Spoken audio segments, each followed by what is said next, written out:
Hello, everyone, and welcome back to English with Noah and Allie, where confidence grows one conversation at a time. I'm Noah. And I'm Allie. It's so nice to have you with us again. Today, we're going to talk about something we all experience: the beginning of the day. Mornings.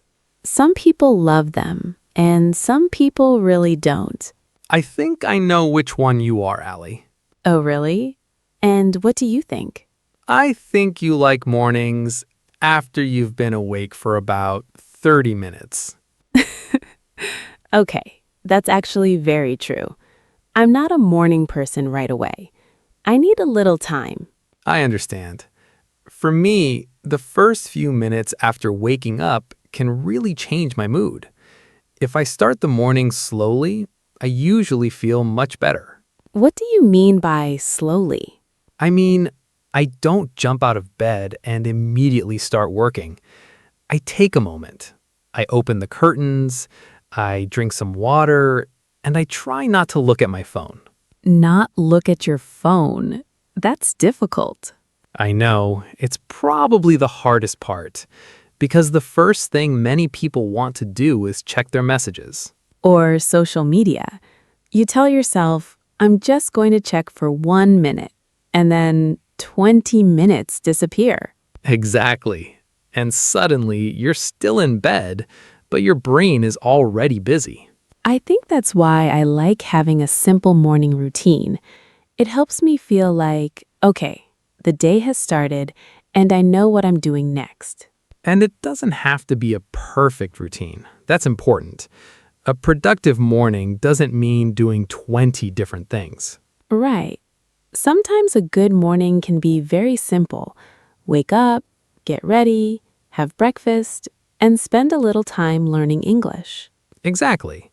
And that's what we're going to talk about today: how we can make our mornings a little better and make some time for English too.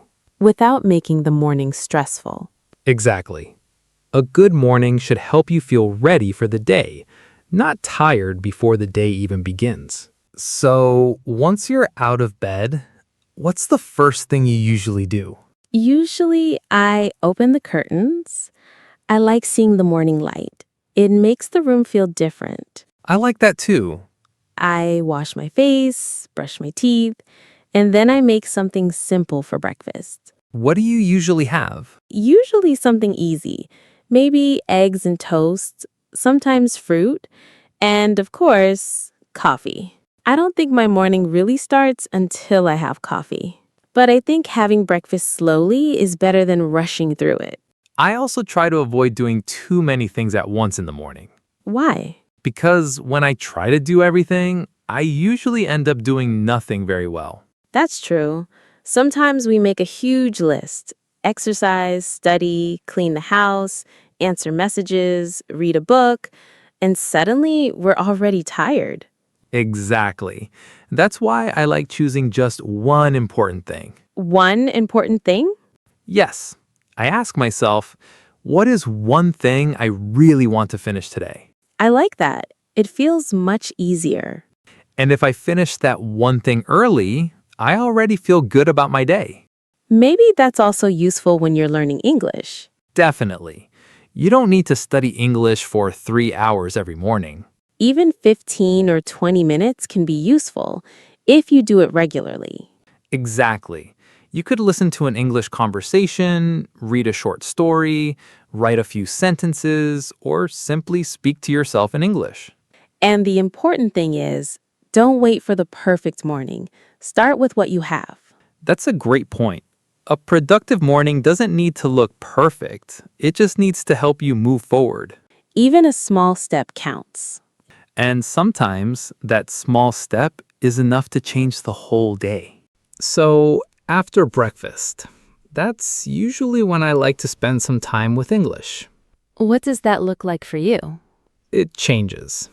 Sometimes I listen to an English podcast. Sometimes I read something short. And sometimes I just speak. You just speak? Yes, I talk about my morning, what I did, what I'm going to do, how I'm feeling. Simple things. I actually like that because you don't need a special place. You don't need a big textbook. You can practice anywhere. Exactly. And you don't have to speak for an hour. Even 5 minutes can help. I think the hardest part for me is starting. Sometimes I wake up feeling motivated. I'm ready to study. And then I don't feel like doing anything. That happens to everyone, even when you really want to improve.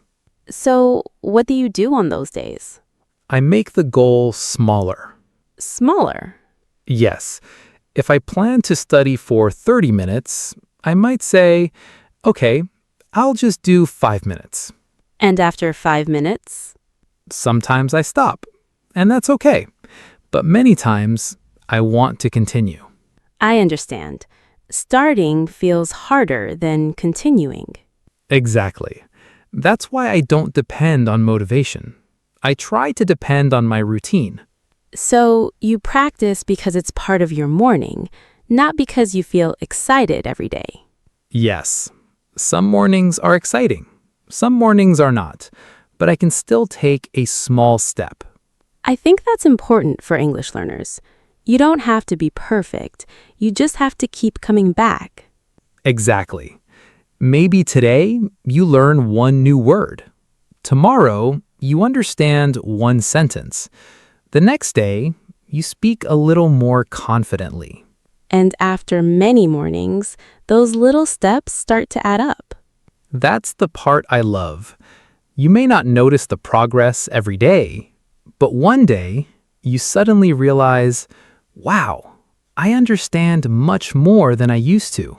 And that feeling makes all those small mornings worth it. But, not every morning goes like that. Definitely not. Some mornings are just a mess. That's a very honest way to say it. It's true. Sometimes I wake up late. Sometimes I check my phone for too long. And sometimes I just want to stay in bed. And that's okay.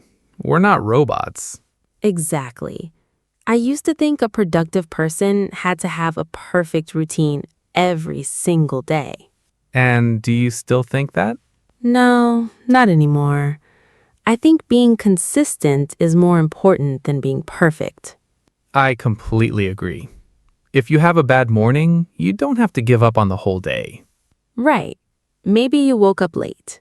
Okay, take a shower, have some breakfast, and start from there.